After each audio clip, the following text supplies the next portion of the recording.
Good morning students. आज हम molecular markers का दूसरा पार्ट पढ़ेंगे। लास्ट टाइम पे हमने जेनेटिक मार्कर्स क्या होते हैं, उनकी डेफिनेशन क्या है, कितने प्रकार के होते हैं, ये हमने समझा था, तो हम परिचित हो पाए थे जेनेटिक मार्कर्स से। आज हम उनके उदाहरण लेंगे। मैंने आपको बताया था कि मार्कर्स को, जेनेटिक मार्कर्स को बेसिकली हमने दो भागों में बांटा था। पहला था नॉन पीसीआर बेस्ड, मतलब जिसमें पीसीआर का प्रयोग नहीं किया जाता, और दूसरा था पीसीआर बेस्ड मार्कर्स, जिसमें पीसीआर या पॉलीमरेज चेन रिएक्शन काम में आती है और उसका उपयोग किया जाता है। नॉन पीसीआर बेस्ड मार्कर्स का सबसे इम्पॉर्टेंट एग्जाम्पल और सबसे सरल एग्जाम्पल है RFLP, और पीसीआर बेस्ड मार्कर्स के एग्जाम्पल है AFLP, RAPD, SSR, SNP। ये सब शॉर्ट फॉर्म्स है बेटा। जैसे RFLP का होता है restriction fragment length polymorphism, AFLP का होता है amplified fragment length polymorphism, RAPD का होता है रैंडम एम्पलीफाइड पॉलीमॉर्फिक DNA। तो इस प्रकार से इन सब के शॉर्ट फॉर्म्स है। तो हम इन सबको नहीं पढ़ के और दोनों के एक एक एग्जाम्पल ले लेंगे, जिसे हम RFLP पढ़ लेंगे और RAPD पढ़ लेंगे। तो आज हम पढ़ने जा रहे हैं कि RFLP और RAPD की तकनीक क्या होती है। ये वापस से वही बताया गया है पहले पैराग्राफ में कि PCR non PCR based markers कैसे काम करते हैं, पीसीआर बेस्ड मार्कर्स कैसे काम करते हैं।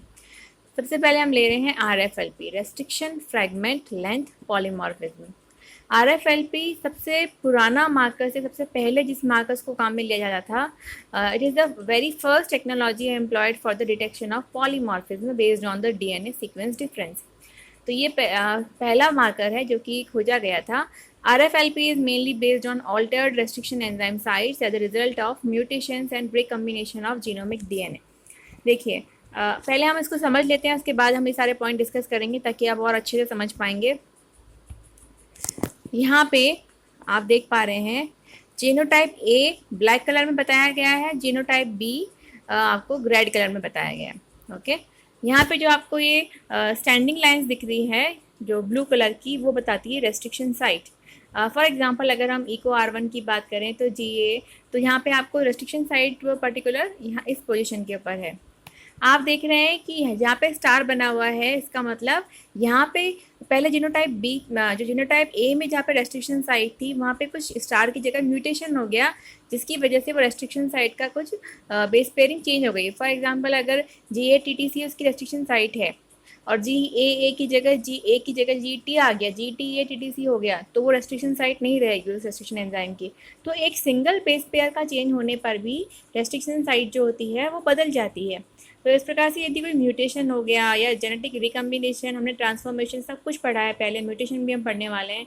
तो जीनों में किसी भी प्रकार से का यदि चेंज आ गया, परिवर्तन आ गया, तो क्या हो सकता है वो रेस्ट्रिक्शन साइट वो यहाँ से चली गई और इसके कारण हमें क्या हुआ, यहाँ पे वो साइट नहीं मिल रही। दोनों में अंतर देख पा रहे हैं। अब इस रेस्ट्रिक्शन साइट के जाने से आगे हमारे RFLP भी क्या फ़र्क पड़ेगा वो हम देखेंगे और कैसे हम इसको यूज़ करेंगे। उसी जिस रेस्ट्रिक्शन एंजाइम की ये रिकॉग्निशन साइट है या रेस्ट्रिक्शन साइट है, उस रेस्ट्रिक्शन एंजाइम से हम दोनों प्रकार के DNA को काटेंगे। जिसे हम सेम स्पीशीज़ का DNA लेंगे ताकि ज़्यादा परिवर्तन नहीं हो। और हो सकता है कि हमने एक एरिड रीजन से ले लिया और एक हमने कोल्ड रीजन से ले लिया, ताकि हम दोनों में परिवर्तन देख पाएँ कि क्या कुछ फैक्टर्स, एनवायरमेंटल फैक्टर की वजह से कुछ परिवर्तन आए हैं। तो हमने देखा कि हमने जब इसे काटा तो हमें कितने खंड प्राप्त हुए, आप देख रहे हैं यहाँ पे हमने बीच में 2 खंड प्राप्त हुए हैं। हम साइड वालों को नहीं ले रहे, हम केवल इन 2 रेस्ट्रिक्शन साइट के बीच वाले पोर्शन की बात करें, हमें 1 और 2 2 खंड प्राप्त हुए, जबकि यहाँ जीनोटाइप B में हमें सिर्फ 1 खंड प्राप्त हुआ। तो आप देख पा रहे हैं यहाँ पे कि यहाँ पे जो 1 खंड है वो साइज में बड़ा है। तो B में मैंने आपको बताया था एगेरोजेल इलेक्ट्रोफोरेसिस के अंदर क्या होता है कि हम एक प्रकार से DNA को लोड करते हैं और DNA यहाँ से यहाँ की ओर, नॉर्मली होता क्या है कि प्लस से माइनस की ओर, तो यहाँ पे वो रन करता है। और उसके बाद में हम देखते हैं कि जो भारी या जो है, भारी मतलब जो बड़ा DNA होता है, जिसका साइज़ बड़ा होता है, वो स्लो रन कर पाता है, वो आगे हमको बैंड प्राप्त होते हैं, जबकि जो हल्के DNA होते हैं या जो छोटे DNA होते हैं वो लोग आगे तक बढ़ पाते हैं। तो यहाँ पे हमको क्योंकि रेस्ट्रिक्शन साइड चली गई तो हमको एक बड़ा DNA B ऊपर प्राप्त हुआ, जबकि यहाँ पे बाकी सब सेम है। आप देख रहे हैं ये जो बताया है, ये दो बैंड A में और 2 बैंड B में, ये दोनों सेम क्यों है, क्योंकि यहाँ पे कोई रेस्ट्रिक्शन साइड में परिवर्तन नहीं हुआ। यहाँ पे हमको 2 बैंड प्राप्त हो रहे हैं। A में कौन से 2 बैंड, इसका वाला और इसका वाला। और बी में हमें सिर्फ एक बैंड प्राप्त हो रहा है जो थोड़ा ऊपर मिलेगा क्योंकि साइज में बड़ा होगा, वो ये रहा। तो इस प्रकार से हमने क्या किया, जीनोटाइप ए और जीनोटाइप बी को हमने कंपेयर किया और उससे हमने पता लगाया कि इसमें RFLP मार्कर्स को यूज़ करके, RFLP मार्कर्स बेसिकली क्या है, वही किसी पर्टिकुलर रेस्ट्रिक्शन एंजाइम की कटिंग साइट, और हमने उसको रन किया और देखिए आपको सामने नज़र आ रहा है जेल के ऊपर, आप देख के बता सकते हैं कि दोनों में क्या अंतर है RFLP के अंदर, और आप बता सकते हैं कि जीनोटाइप ए जीनोटाइप बी से अलग है। ओके, तो ये हुआ RFLP। यहाँ पे हमने कहीं पे भी PCR यूज़ नहीं किया, हमने DNA को एम्पलीफाई नहीं किया, ये DNA हमने एज सच निकाला ऑर्गेनिज्म से और उसको काम में ले लिया। हालांकि ये मार्कर आजकल पुराने हो गए हैं, क्योंकि इसमें क्या प्रॉब्लम आती है कि आप DNA को एम्पलीफाई नहीं करते तो DNA की क्वांटिटी बहुत कम रहती है और उस क्वांटिटी में फिर कई बार बैंड आते नहीं हैं और प्रॉपर्ली ये काम नहीं करते। इसलिए PCR जो बेस्ड मार्कर्स होते हैं वो ज़्यादा प्रोडक्टिव होते हैं। अब एक बार हमने जब समझ लिया डायग्राम से, तो अब इसके हम जो पॉइंट्स है वो आराम से समझ पाएंगे। RFLP is mainly based on the altered restriction enzyme site. वो हमने देखा था, स्टार जहाँ बना हुआ है वहाँ से रेस्ट्रिक्शन साइट हट जाती है as a result of mutations and recombinations of genomic DNA। और वो जो साइट है या उसमें चेंजेस क्यों आते हैं रेस्ट्रिक्शन साइट पे, क्योंकि उसका रिकम्बिनेशन या उस साइट का म्यूटेशन हो जाता है। The procedure basically involves the isolation of genomic DNA। सबसे पहले हम DNA को आइसोलेट करते हैं। It's digestion by restriction enzyme, किसी पर्टिकुलर रेस्ट्रिक्शन एंजाइम से उसको डाइजेस्ट करते हैं। और उसके बाद में थर्ड स्टेप होता है सेपरेशन बाय इलेक्ट्रोफोरेसिस। इलेक्ट्रोफोरेसिस एक तकनीक है जिसके द्वारा उसको सेपरेट करते हैं सारे बैंड्स को। और थर्ड अपन करेंगे, क्योंकि आपने सेपरेशन तो कर दिया पर वो बैंड्स जो आपको डायग्राम में नज़र आ रहे हैं वो वैसे नज़र नहीं आते, आपको उनको प्रोब्स के द्वारा हाइब्रिडाइज करवाना पड़ता है। प्रोब मतलब ऐसे जो DNA के खंड जो जहाँ पर भी जाके किसी जगह DNA के साथ में हाइब्रिडाइजेशन का मतलब बेस पेयरिंग होना, आपस में सिंगल स्ट्रैंडेड DNA जुड़ जाते हैं, तो जहाँ पे भी वो उसको प्रोब DNA को अपना कॉम्प्लीमेंट्री DNA मिलेगा वो वहाँ पे जाके हाइब्रिडाइज हो जाएगा। और साथ में प्रोब पे कुछ फ्लोरेसेंट मार्कर्स जुड़े होते हैं, तो वहाँ पे वो बैंड्स हमको विजुलाइज होंगे, हमको नज़र आएंगे। तो इस प्रकार से हम इन स्टेप्स के द्वारा RFLP कर सकते हैं। अगर इसको हम फ्लो चार्ट के रूप में समझें तो पहले हमने जीनोमिक DNA को आइसोलेशन किया, then digestion by restriction site endonuclease, जिससे हमको DNA के खंड प्राप्त हुए और इसको हमने एग्रोजेल इलेक्ट्रोफोरेसिस के द्वारा पृथक किया। और यहाँ पे जो लिखा है DNA पीसेज वर ट्रांसफर टू मेम्ब्रेन, ये आपको ज़्यादा डिटेल में नहीं जाना है, क्योंकि आपको कई बार क्या होता है जेल पे नज़र नहीं आती, फिर उनको आपने साउदर्न प्लॉट करना पड़ता है और फिर हम उसको देख पाते हैं। तो बेसिकली आपको इसको हाइब्रिडाइजेशन विद प्रोब्स, ये सबसे इंपॉर्टेंट चीज़ है, और जिसके कारण हमको RFLP बैंड्स विजुलाइज होते हैं, दिखाई देते हैं। तो ये हो गए इसके मुख्य रूप से 5 स्टेप्स जिन्हें आप याद रखेंगे। अब हम आते हैं RAPD पे। अब आप दोनों में डिफरेंस भी देख सकते हैं कि क्या है। इसके नाम में आप बता रहा है आपको R फॉर रैंडम। रैंडम मतलब अनियमित, कोई निश्चित जगह नहीं है। जैसे रेस्ट्रिक्शन में तो आपको पता है यहाँ पे काटना है, पर रैंडम में आपको कुछ नहीं पता है कि कहाँ से क्या होने वाला है। तो रैंडम एम्पलीफाइड का मतलब होता है कि PCR का हम यूज़ कर रहे हैं तो PCR द्वारा एम्पलीफिकेशन कर रहे हैं, तो यहाँ पे होगा एम्पलीफाइड। पॉलीमॉर्फिक DNA, पॉलीमॉर्फिक मतलब जो मैंने बताया था आपको जब मार्कर्स पढ़ाया था कि मार्कर्स का बेसिस ही ये है कि पॉलीमॉर्फिज्म आज एक जगह पर है तो दूसरी जगह में कुछ परिवर्तन आएगा उसमें, इसलिए पॉलीमॉर्फिज्म अगर नहीं है, मान लो RFLP के बैंड्स सारे के सारे जितनी भी स्पीशीज़ है उस पर्टिकुलर स्पीशीज़ के जितने भी ऑर्गेनिज्म हैं सब में समान रूप से अगर RFLP काम कर रहा है, इसमें कोई डिफरेंस आ ही नहीं रहा, तो आप कैसे कुछ चेंज को पता लगा पाएंगे। तो इसमें सबसे इंपॉर्टेंट है पॉलीमॉर्फिज्म, DNA में परिवर्तन आना बहुत ज़रूरी है। तो यहाँ पे है RAPD is a molecular marker based on PCR amplification. यहाँ पे हम PCR का प्रयोग करेंगे। The DNA isolated from the genome is denatured, the template molecule are annealed with primers and amplified by PCR। आपने पॉलीमरेज चेन रिएक्शन पढ़ी होगी, आपको ध्यान है कि इसमें सबसे पहले DNA का क्या होता है, डीनेचुरेशन होता है, मतलब दोनों double stranded DNA 2 single stranded DNA में कन्वर्ट हो जाते हैं, डीनेचुरेशन। उसके बाद में प्राइमर आके जुड़ता है और तीसरा होता है पॉलीमराइजेशन, जिसमें प्राइमर की 3 प्राइम एंड से जो बेस पेयर जुड़ के और DNA का निर्माण कर देते हैं। तो ये 3 स्टेप्स होते हैं PCR के। Single short oligonucleotide primer usually a 10 base pair primer can B arbitrary selected and used for the amplification of DNA segment of genome. अब यहाँ पे क्या करते हैं, बस इसको भी हम पहले डायग्राम से समझ लेंगे ताकि आपको समझ में आएगा। देखिए यहाँ पे भी हमने सैंपल ए और सैंपल बी, जैसे हमने RFLP में किया था वैसे हमने 2 सैंपल DNA आइसोलेट किए। अब इन दोनों को आइसोलेट करने के बाद में हमने जैसे यहाँ पे ए और बी दोनों का बताया है, इसके ऊपर एक इसको PCR में रन किया रैंडमली, हमको कोई फिक्स नहीं है। और हमने ऐसे प्राइमर काम में लिए जो कि बहुत कॉमन प्राइमर है। प्राइमर का मतलब होता है RNA के खंड होते हैं, आप देख रहे हैं तीर का निशान, ये प्राइमर है। तो ये इनका काम क्या होता है, ये अपने कॉम्प्लीमेंट्री सीक्वेंस इनको मिलती है और ये वहाँ पे अटैच होते हैं। और जैसे ही अटैच हो जाते हैं तो आपको ध्यान है कि DNA पॉलीमरेज को काम करने के लिए एक फ्री 3' OH एंड चाहिए। तो प्राइमर का जैसे ही इनको 3' OH एंड मिलता है जिसमें तीर का निशान की दिशा में, ये DNA का निर्माण करना प्रारंभ कर देते हैं।